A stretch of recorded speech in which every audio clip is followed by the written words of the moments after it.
La tête dans les nuances vous propose sa série Tête à tête. Mon nom est Robert Aubin. À chaque rencontre, je tente de découvrir un peu plus la personnalité, l'expertise et le terrain de jeu des invités que j'accueille. Aujourd'hui, je vous propose d'entrer dans l'univers de Madame Julie Paquin, directrice de l'éducation financière à l'Autorité des marchés financiers. Bienvenue à cette rencontre.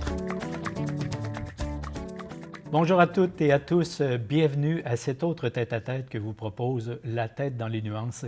Et aujourd'hui, je vous propose de venir rencontrer avec moi Madame Julie Paquin. Madame Paquin, bonjour. Bonjour. Merci d'avoir accepté l'invitation. Avec plaisir. On va faire un petit tour de votre vie professionnelle parce qu'elle a suscité plein de questions en moi au moment où je faisais un peu de recherche sur vous, en lisant votre curriculum vitae, en allant voir tout ce que j'ai pu trouver sur vous, sur la toile, qui est assez généreuse quand même.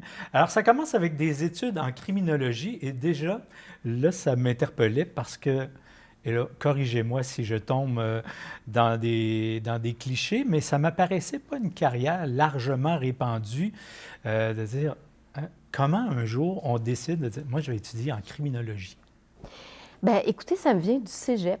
J'avais un long travail à faire, puis j'avais décidé de faire une analyse comparative des tueurs et des tueuses en série. Et J'adore, déjà. Puis il y avait un petit concours qui venait avec ça, puis que j'ai gagné, puis j'étais toute enthousiaste. Puis je suis allée voir la conseillère en orientation pour lui demander qu'est-ce qui existait dans ce créneau. Puis elle m'a dit que criminologie existait. Donc, j'ai investigué. Puis, je me suis inscrite en criminologie à l'Université de Montréal, qui était la seule université qui offrait la criminologie à l'époque au Québec. Mais le choix de ce sujet de travail, ça venait de vos intérêts littéraires ou bien... Je ne sais pas comment je suis arrivée à ce sujet-là. Je ne me souviens plus de ça du tout. Mais il y avait une différence entre les tueurs et les tueuses en série dans le modus operandi. Donc, ça m'a beaucoup fascinée. Et au moment où vous entrez en criminologie, les femmes, vous êtes déjà dans la zone paritaire ou vous êtes dans ce qu'on appelait un métier non traditionnel, l'exception? Ah non, pas du tout. Il y a 90 de femmes en criminologie à l'époque où j'étais inscrite à l'École de criminologie. Je vais vous dire pourquoi. C'est que ça prend une belle cote R, puisque ça se donne à un seul endroit. L'offre et la demande faisaient que c'était difficile d'avoir accès. Et les garçons, à l'époque, étaient moins assidus au cégep. Donc, les filles passaient plus généreusement et avaient probablement plus d'intérêt pour ce métier qui est plutôt lié à la clinique, à l'intervention. Moi, j'ai fait partie des 10 qui faisaient de l'analyse. Donc, c'est la criminalité qui m'intéressait, les statistiques, l'aspect sociologique, plus que l'intervention qui est plus liée à la psychologie, travail social, etc. D'ailleurs, vous êtes spécialisée avec la maîtrise, avec une maîtrise en criminalité économique. Oui. Et je me disais, bien, à quel moment se spécialise-t-on? Est-ce que c'est après le bac, directement à la maîtrise? Et où est-ce qu'on va chercher les compétences en économie? Parce que j'imagine que ce n'est pas dans le bac en criminologie qu'on le prend. Non. En fait, criminologie, à l'époque, était très axée sociologie, de par les professeurs. Okay. C'est vraiment pluridisciplinaire, la criminologie. Puis, c'est au cours de la maîtrise, en fait, que je me suis spécialisée. Je vous dirais que, bizarrement, j'avais fait une concentration importante d'économie au cégep, ce qui vient beaucoup plus tôt, mais suffisamment pour avoir une certaine base. Puis ensuite, c'était vraiment... Moi, j'ai fait une étude de cas comme mémoire de maîtrise, qui était un cas de criminalité fiscale organisée. En fait, l'information provenait de la commission d'enquête sur le crime organisé dans les années 70. La SECO? La SECO, exact. On avait eu accès à ces données-là, puis c'était dans l'industrie du vêtement à Montréal. Donc, c'était vraiment sur le mode opératoire, puis l'angle, c'est-à-dire comment expliquer le succès de cette fraude-là qui a duré pendant 10 ans, puis qui était la plus grosse fraude fiscale que le Canada avait connue à cette époque-là. Donc, et il y avait une conclusion à cette étude-là? Oui, il y avait une conclusion. Et puis là, il faut que je me remémore, mais... mon Dieu! Pourquoi ça avait fonctionné aussi longtemps? C'est parce que c'était utile pour tous les membres. C'est-à-dire qu'il y avait quelqu'un qui fournissait des fausses factures, mais c'était utile pour l'ensemble de la communauté des gens qui fabriquaient des vêtements à Montréal.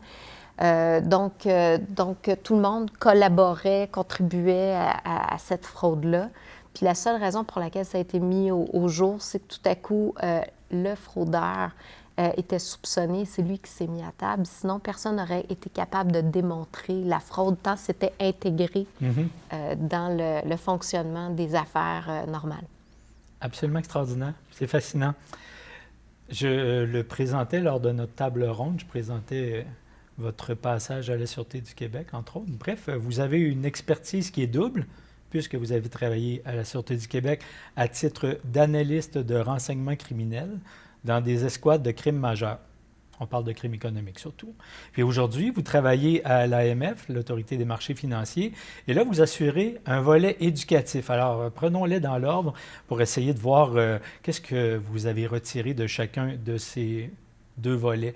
Premier volet, on a déjà l'image. Moi, j'entendais ça, puis je faisais « Ah, ça, c'est-tu la fille qui sort avec des grosses boîtes au moment de la perquisition, où là, il y a plein de dossiers là-dedans qu'il va falloir éplucher pour essayer de trouver une piste? Est-ce que ça faisait partie de votre travail? Pas à la Sûreté du Québec, mais à l'Autorité des marchés financiers, j'ai été 15 ans enquêteuse. Donc ça fait partie de mon travail d'organiser les perquisitions puis d'analyser les contenus des boîtes dont vous parlez. À la Sûreté... Organiser le contenu des boîtes, on y reviendra, là, mais quand on entre pour une perquisition, on sait déjà, j'imagine, en bonne partie ce qu'on cherche. Il faut savoir ce qu'on cherche, parce que pour obtenir un mandat d'un juge, non, faut dire qu'est-ce qu'on cherche, puis où est-ce que ça se trouve, puis quels sont nos motifs raisonnables de croire que ce qu'on cherche se trouve à l'adresse qu'on veut perquisitionner. Et ça, c'est déjà un défi en soi, j'imagine? C'est un défi en soi, exact, mais c'est pour la protection de l'ensemble des citoyens que ces règles-là sont mises en place, puisque c'est très intrusif comme procédure d'enquête. Généralement, on fait ça quand on n'a pas d'autre façon d'obtenir la preuve. C'est sûr qu'à l'autorité, dans le cadre de nos enquêtes, on rencontrait des témoins, des victimes qui, eux, pouvaient nous remettre des documents, témoigner de ce qui s'était passé, et en soi, ça peut constituer une excellente preuve. Les cas de perquisition viennent vraiment dans des cas très précis où on va aller chercher une preuve supplémentaire qui est seulement disponible à certains lieux qui sont autres. Alors, deux possibilités. Le juge vous accorde la perquisition, ça veut dire que vous avez bien fait le travail et démontré la pertinence de ce que vous allez rechercher. Si le juge ne vous l'accorde pas, il y a moyen de revenir ou bien c'est cause perdue? Non, on peut revenir avec des motifs supplémentaires, mais vous savez, à l'interne, on a nos collègues avocats du contentieux qui font déjà une première lecture de nos mandats, puis qui eux-mêmes s'assurent que le niveau de preuve est suffisant. Ce qui ne veut pas dire que ça n'arrive pas, qu'il manque de la preuve, mais dans ces cas-là, on retourne faire nos devoirs pour aller chercher des motifs supplémentaires. Il y a probablement deux grandes commissions qui résonnent dans la tête de tous les citoyens au Québec, c'est Norbourg et Charbonneau. Est-ce que vous étiez de ces enquêtes-là? Norbourg, je n'étais pas arrivée à l'Autorité des marchés financiers, j'étais encore à la Sûreté du Québec à l'époque. La commission Charbonneau, oui, j'ai travaillé pour la commission Charbonneau pour le volet d'analyse.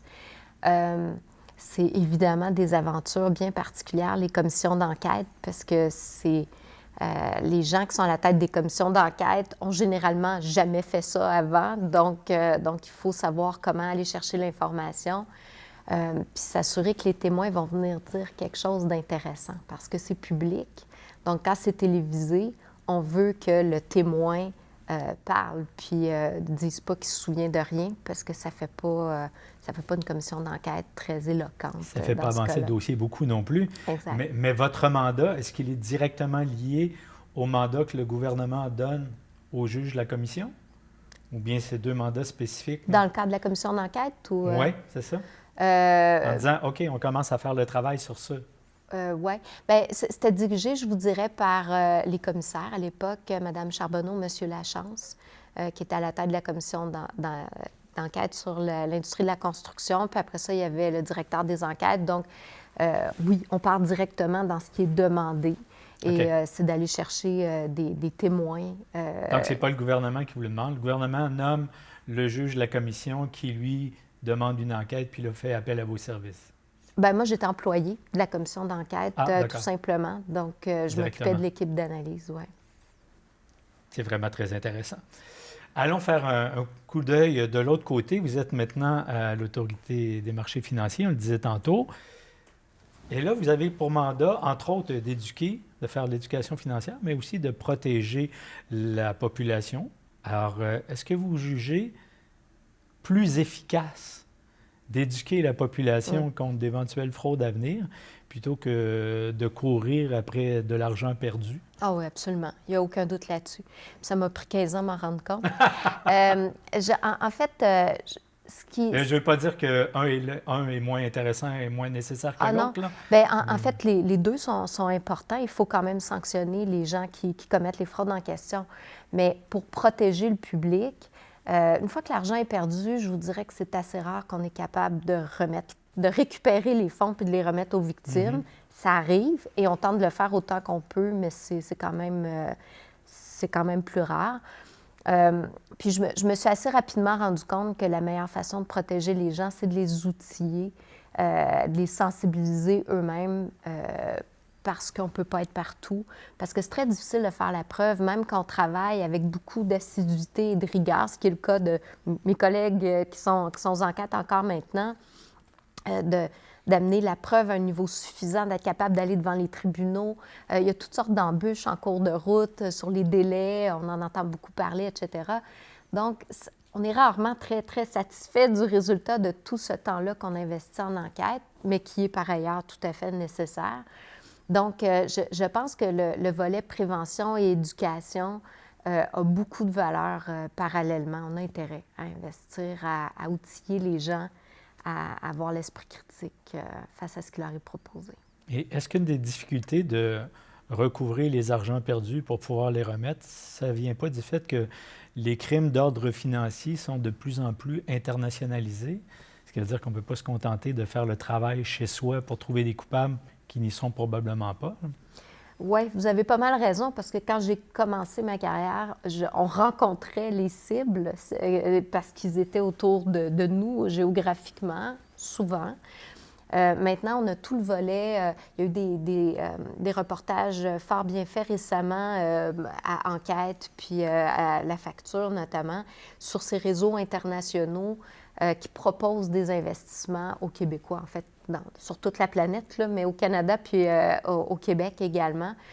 Puis, mais ça sévit depuis une quinzaine d'années environ. Avant, ce qu'ils proposaient comme produit d'investissement, c'était les options binaires. Après ça, il y a eu le Forex, donc les devises étrangères.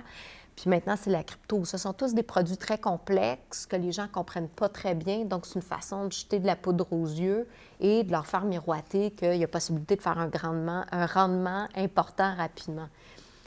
Ils ont vraiment peaufiné leur technique, la façon d'appâter les gens, les victimes, de leur faire miroiter la possibilité d'avoir accès à ces rendements-là.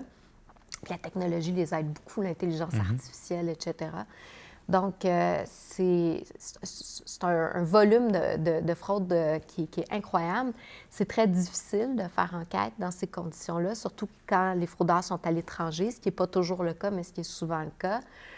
Donc, après ça, qu'est-ce qu'on fait devant des gens qui ont perdu les économies d'une vie? Puis ça, je peux vous dire, j'ai parlé à plein de gens qui avaient perdu des centaines de milliers de dollars, puis c'était pas tous des personnes riches, mais c'était des personnes qui avaient sorti leur REER, puis qui avaient hypothéqué leur maison, puis qui étaient complètement happées par cette possibilité de faire plus d'argent. Donc c'est troublant. Hein? On se dit qu'il faut travailler en amont parce qu'il y a beaucoup, beaucoup de gens qui sont pris là-dedans.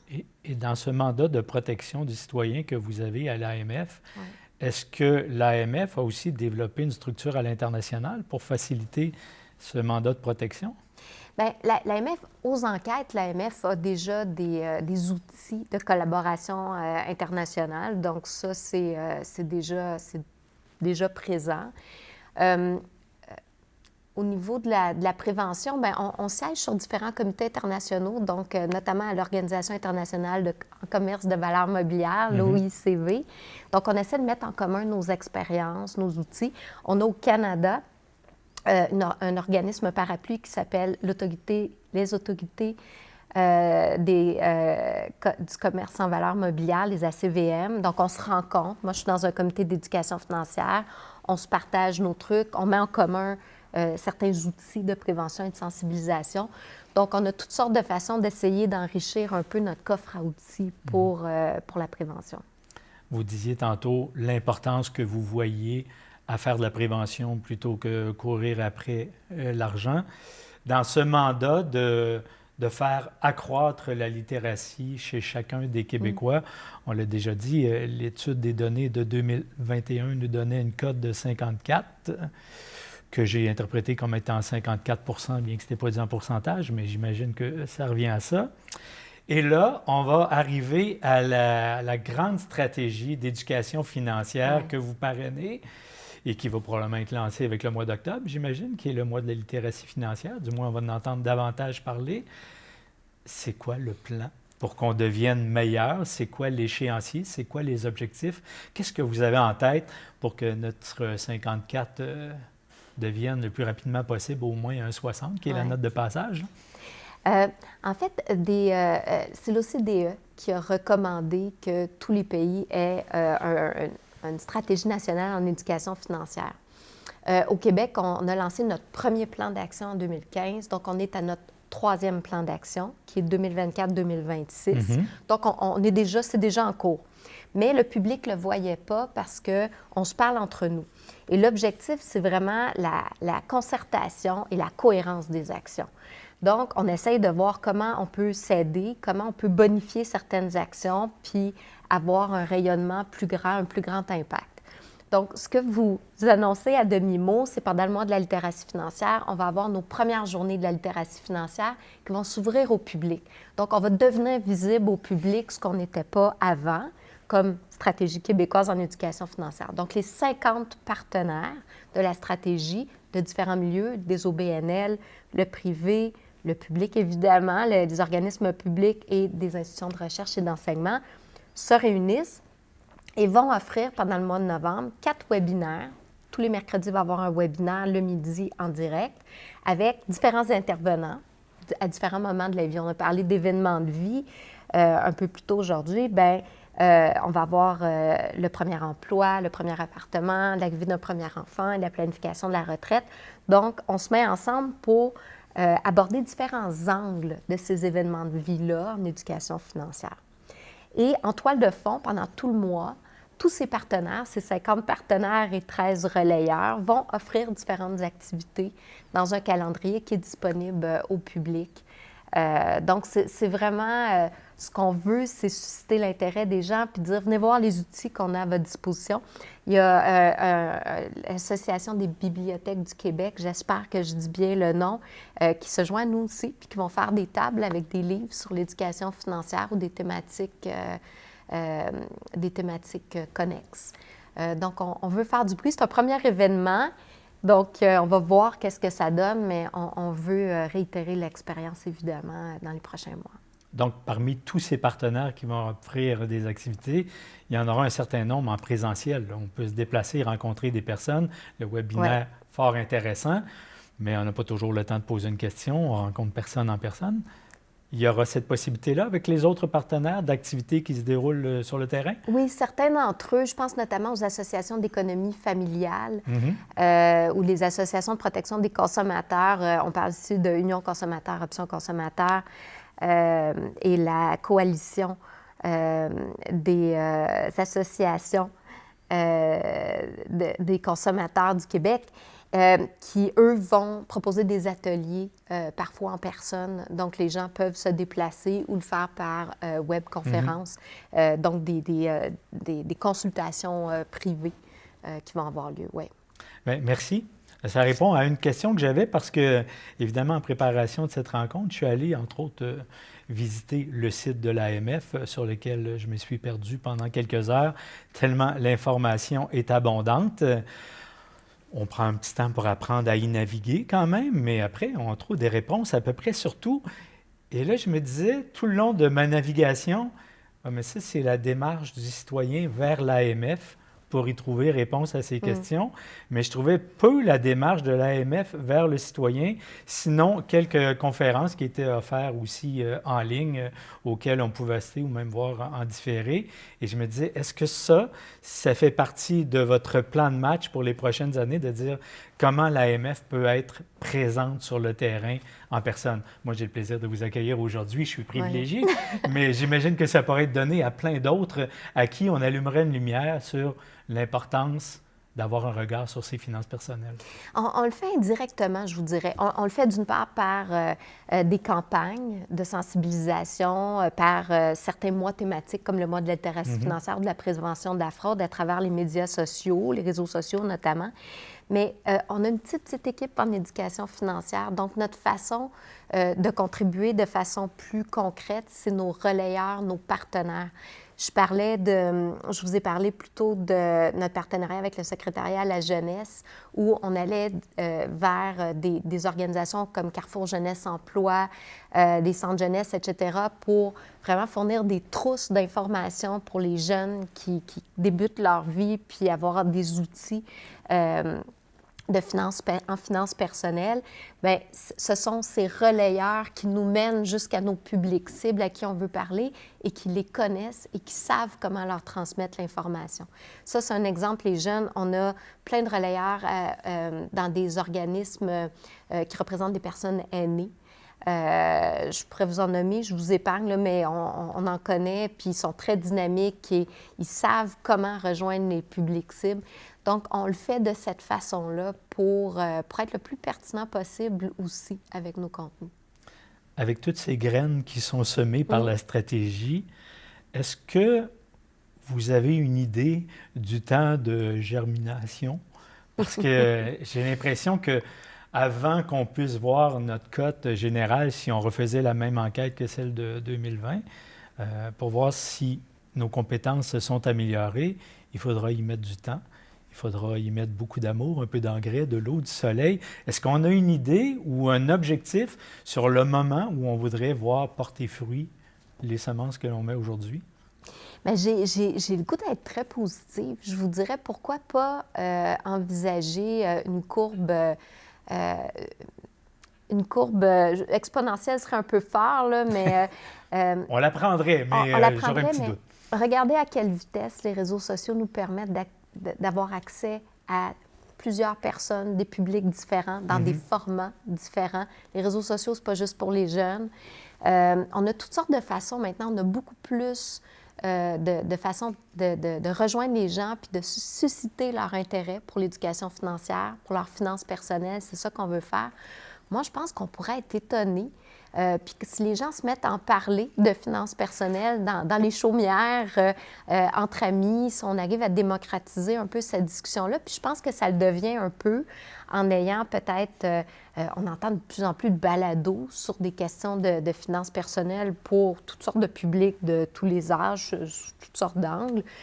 J'ai le sentiment que ça pourrait peut-être aller plus vite qu'on pense. Alors que vous me parliez de rencontrer les gens personnellement, et j'y crois fondamentalement, mais on a quand même une capacité de rayonnement beaucoup plus large avec d'autres outils aussi. Et est-ce qu'il y a des données probantes que vous collectionnez pour dire, oui, mais là, on a par exemple rejoint tant de milliers de personnes de plus cette année à qui on a donné de l'information financière, ce qui laisse présager du meilleur. Est-ce qu'il y a un certain nombre de données qui vous permettent d'avoir cet optimisme que j'aime bien partager? Là, vous savez que vous me faites plaisir parce que je l'ai, le chiffre à vous donner. On a terminé, je vous ai parlé d'un plan d'action de la stratégie québécoise qui est sur 2 ans. On a terminé la première année à la fin de la dernière année financière et on a demandé juste pour les initiatives qui avaient été enregistrées. Donc, nos partenaires font plein d'autres choses à côté, mais là, chacun avait le droit à 1 ou 2 initiatives, l'AMF, les siennes, etc. Et on a rejoint directement, on pourrait avoir le nom de ces personnes-là, 167 000 personnes au Québec en 1 an. Ça, c'est des gens qui se sont inscrits à des conférences, à des webinaires en ligne. C'est vraiment, là, on peut les dénombrer, ils se sont engagés dans une initiative d'éducation financière. Puis avec les campagnes de sensibilisation, puis toutes sortes d'autres rayonnements où on a un décompte plus numérique, on était à 17 millions d'impressions finalement, de gens qui ont été exposés à des notions. Évidemment, il n'y a pas 17 millions de personnes au Québec, je sais compter. Ils sont allés plusieurs fois, c'est bon, c'est aussi. Exact, 17 millions d'expositions. Mais notre 167 000, on peut être satisfait ou pas de ce chiffre-là. Moi, c'était une première mesure. Alors, on va remesurer cette année, puis on va voir avec un nombre limité parce qu'on prend vraiment juste que dans notre carré de sable en ce moment, on arrive quand même à parler à toutes ces personnes-là. Alors, cette stratégie se termine en 2026, Exact, on va en lancer qui une va être prochaine. reconduite, c'est ce que j'allais dire, C'est sûr. à coup de 3 ans chaque fois? Non, celle-là était de 2 ans, c'était une transition. On voulait vraiment valider l'engagement de nos partenaires et ça a été une complète réussite. On leur a demandé de nous rendre des comptes en calculant le nombre de personnes rejointes, etc. Tout le monde le fait avec beaucoup d'enthousiasme, de sérieux. Mais là, on va développer un nouveau plan d'action avec des objectifs qui vont être un peu différents, mais on va viser un 4 ans. Cette fois-ci, quand l'avion va avoir décollé, on va le laisser avancer. Parce que vous avez déjà idée de dire, bien, telle chose, ça va être dans le prochain plan, parce qu'on ne l'avait pas vu ou bien parce qu'on n'a juste pas eu le temps de le mettre en place dans le dernier qui durait 2 ans? Oui, le dernier visait vraiment à faire une recension de ce qui existe en ce moment, notamment au niveau de la recherche. C'était un des objectifs. À apprendre à travailler de concert, pas juste les uns à côté des autres, mais se La parler. fameuse gestion en silo, là. Oui, savoir comment on peut contribuer chacun aux efforts des autres. Donc, on a découvert, par exemple, que les professeurs en 5e secondaire avaient besoin d'être alimentés davantage pour se sentir plus confiants quand ils enseignent le cours. Alors, tous ceux qui avaient du matériel à mettre à contribution ont levé la main, puis on est dans cet effort-là. Donc, on est en train je pense, de réactiver notre dynamique ou de la changer, notre dynamique, pour vraiment mousser la concertation. Puis là, maintenant qu'on voit que le muscle est bien réchauffé, on va passer à un prochain plan d'action où on aura peut-être, on voudra peut-être privilégier certains publics cibles. On pourra décider, avec la recherche qui a été faite, qui a été compilée, on devrait s'adresser à tel public et sur telle question. Donc, on est là-dedans. Je ne peux pas vous donner la réponse, ce n'est pas fait encore, mais on va élaborer ça en cours d'année avec nos partenaires. Bien, ce qui apparaît déjà, par exemple, moi je peux vous le dire, c'est que votre enthousiasme à parler de cette éducation financière pour tous, ça, c'est contagieux. Vous m'avez attrapé, vous en avez probablement attrapé plein d'autres et on est content d'avoir le virus. Et puis, on va vous suivre. On va aller visiter le site vraiment de l'AMF, qui est un petit bijou. Et qui est à jour. Ce n'est pas un site, je dirais, ferme, là, qu'on visite une fois, puis quand on y retourne, on retrouve les mêmes choses. On retrouve les mêmes onglets, ce qui nous permet de naviguer rapidement, mais c'est vraiment une mine d'informations accessible dans un langage courant que tout le monde peut comprendre. Merci infiniment de nous supporter dans ces apprentissages et merci d'être passé sur ce plateau. Je vous remercie infiniment de votre intérêt pour l'éducation financière. C'est mon grand plaisir, vraiment.